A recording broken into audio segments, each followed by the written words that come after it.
एक मेंढक के जीवन चक्र को 4 मुख्य चरणों में विभाजित किया जा सकता है। अंडा, टैडपोल, पूंछ के साथ टैडपोल और वयस्क। अंडा।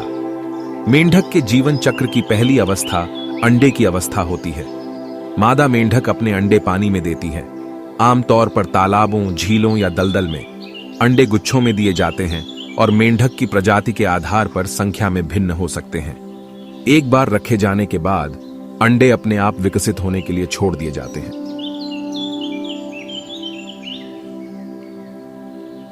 टैडपोल। मेंढक के जीवन चक्र का दूसरा चरण टैडपोल चरण है। लगभग 2 सप्ताह के बाद अंडे से टैडपोल बन जाते हैं। टैडपोल के पास एक लंबा, पतला शरीर और एक पूंछ होती है जो उन्हें पानी में तैरने में मदद करती है। उनके पास गलफड़े भी होते हैं जो उन्हें पानी के नीचे सांस लेने की अनुमति देते हैं। इस चरण के दौरान टैडपोल कायांतरण से गुजरते हैं, जो जल में रहने वाले प्राणी से भूमि में रहने वाले प्राणी में बदलने की प्रक्रिया है। टैडपोल चरण की विशेषता कई परिवर्तनों से होती है। सबसे पहले टैडपोल पैर विकसित करते हैं और पानी से बाहर जमीन पर जाना शुरू करते हैं। जैसा कि वे विकसित करना जारी रखते हैं, उनका टेल फिन एक पूंछ में बदल जाता है, जो उन्हें अधिक कुशलता से तैरने में मदद करता है। अंत में उनके अगले पैर विकसित होने लगते हैं और टैडपोल छोटे मेंढकों की तरह दिखने लगते हैं। Tadpole with tail. मेंढक के जीवन चक्र का तीसरा चरण टेल स्टेज वाला टैडपोल है।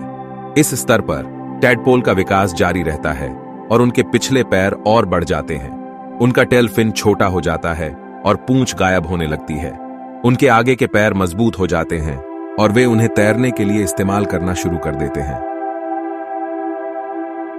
टैडपोल की त्वचा का रंग बदलना शुरू हो जाता है और उनमें फेफड़े विकसित हो जाते हैं, जो उन्हें हवा में सांस लेने में सक्षम बनाते हैं। इस स्तर पर टैडपोल छोटे मेंढकों की तरह अधिक होते हैं, लेकिन उनके पास अभी भी एक पूंछ होती है। फ्रॉगलेट। मेंढक के जीवन चक्र का चौथा चरण फ्रॉगलेट चरण है। कुछ और हफ्तों के बाद टैडपोल मेंढकों में बदल जाते हैं। उनके फेफड़े पूरी तरह से विकसित हो चुके होते हैं और उनका टेल फिन पूरी तरह से गायब हो चुका होता है। उनकी त्वचा की बनावट बदल जाती है और वे त्वचा की एक मोटी परत विकसित कर लेते हैं, जो उन्हें पानी के बाहर जीवित रहने में मदद करती है। मेंढक पानी से बाहर निकलना शुरू कर देते हैं और भूमि पर अधिक समय व्यतीत करते हैं। इस स्तर पर मेंढक वयस्क मेंढकों की तरह अधिक दिखते हैं, लेकिन वे अभी भी छोटे होते हैं और उनकी चिकनी, नम त्वचा होती है।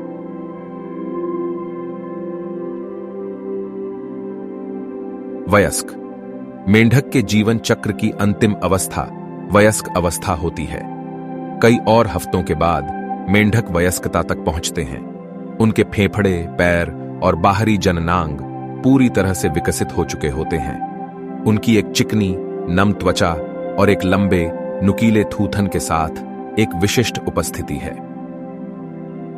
वयस्क मेंढक जंगलों, घास के मैदानों और आर्द्र भूमि सहित विभिन्न आवासों में पाए जा सकते हैं। वे मांसाहारी होते हैं और कीड़े और अन्य छोटे अकशेरुकीय खाते हैं।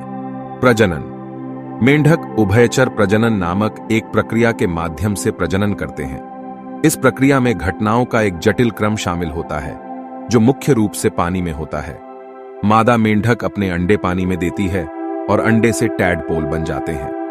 टैडपोल फिर मेंढकों में रूपांतरित हो जाते हैं, जो पानी से बाहर निकलते हैं और वयस्क मेंढकों में बदल जाते हैं।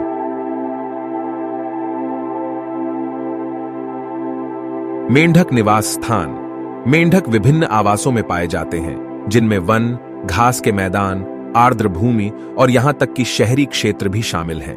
उन्हें जीवित रहने के लिए एक विशिष्ट जल स्रोत, एक उपयुक्त तापमान और एक उपयुक्त खाद्य आपूर्ति सहित पर्यावरणीय परिस्थितियों के एक विशिष्ट सेट की आवश्यकता होती है।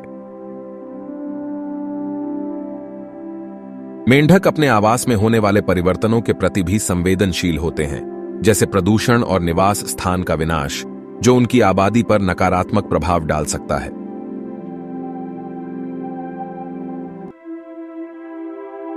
मेंढकों की आबादी के लिए खतरा। विभिन्न कारकों के कारण मेंढकों की आबादी खतरे में है, जिनमें निवास स्थान का नुकसान, प्रदूषण, जलवायु परिवर्तन और बीमारी शामिल है। निवास स्थान का नुकसान मेंढकों की आबादी के लिए एक बड़ा खतरा है, क्योंकि उन्हें जीवित रहने के लिए विशिष्ट पर्यावरणीय परिस्थितियों की आवश्यकता होती है।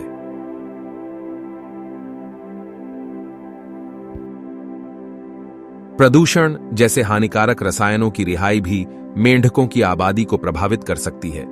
जलवायु परिवर्तन तापमान और वर्षा के पैटर्न को बदल सकता है, जो मेंढकों की आबादी के अस्तित्व को प्रभावित कर सकता है। अंत में चिट्रिड फंगस जैसी बीमारी भी मेंढकों की आबादी पर नकारात्मक प्रभाव डाल सकती है। संरक्षण के प्रयास।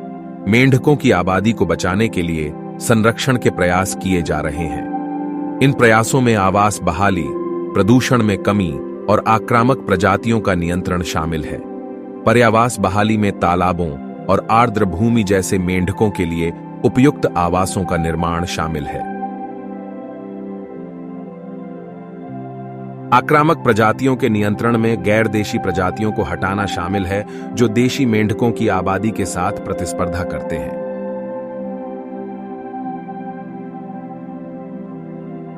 अंत में मेंढक हमारे पारिस्थितिकी तंत्र का एक महत्वपूर्ण हिस्सा है और उनका जीवन चक्र एक आकर्षक प्रक्रिया है।